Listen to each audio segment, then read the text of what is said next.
আসসালামু আলাইকুম প্রিয় শিক্ষার্থীবৃন্দ, আশা করি ভালোই আছো।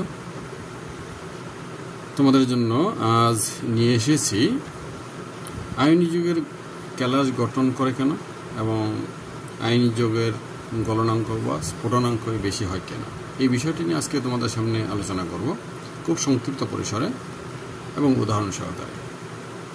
আয়নি যৌগের গঠন মূলত ধাতু এবং অধাতুর মধ্যে ইলেকট্রন আদান প্রদানের মাধ্যমে উৎপন্ন হয় এবং এই আয়নগুলোর মধ্যে যে আকর্ষণ বল বিদ্যমান, সেই আকর্ষণ বলকেই বলা হয় আয়নিক বন্ধন।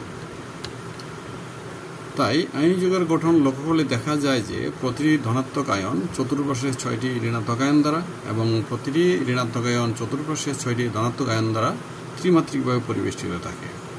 যেমন আমরা যদি এই গঠনটা লক্ষ্য করি, তাহলে এই মাঝখানের একদম আয়নটাকে আমরা যদি লক্ষ্য করি, দেখা যায় এখানে এই যে উপরে নিচে ডানে বামে সামনে পিছনে এরকম 6টি বিপরীত আয়ন দ্বারা ত্রিমাত্রিকভাবে পরিবেষ্টিত অবস্থায় আছে। ত্রিমাত্রিক বলতে এই যে উপরে নিচে ডানে বামে সামনে পিছনে এই অবস্থাটাকে বোঝানো হয়েছে। তাই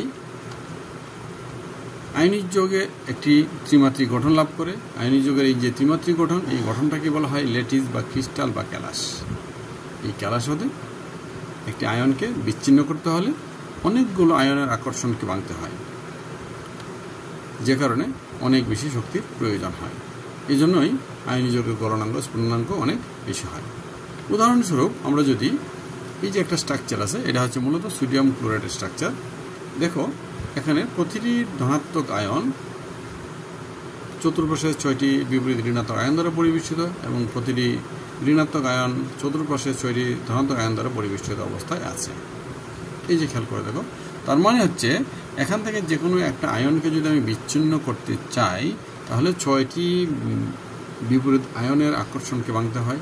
তাহলে ওই 6টা বিপরীত আয়ন আবার আরও 636টা বিপরীত আয়ন দ্বারা পরিবেষ্টিত অবস্থায় আছে, যে কারণে এই আয়নের আকর্ষণকে ভাঙতে অনেক বেশি শক্তির প্রয়োজন হয়। এই আকর্ষণ শক্তির কারণেই আয়নি যৌগের গলনাঙ্ক স্ফুটনাঙ্ক অনেক বেশি হয়। আশা করি বুঝতে পেরেছ।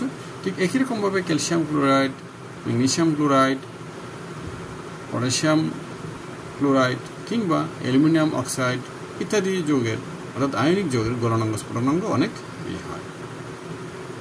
আশা করি বুঝতে পেরেছ। ধন্যবাদ। আসসালামু আলাইকুম।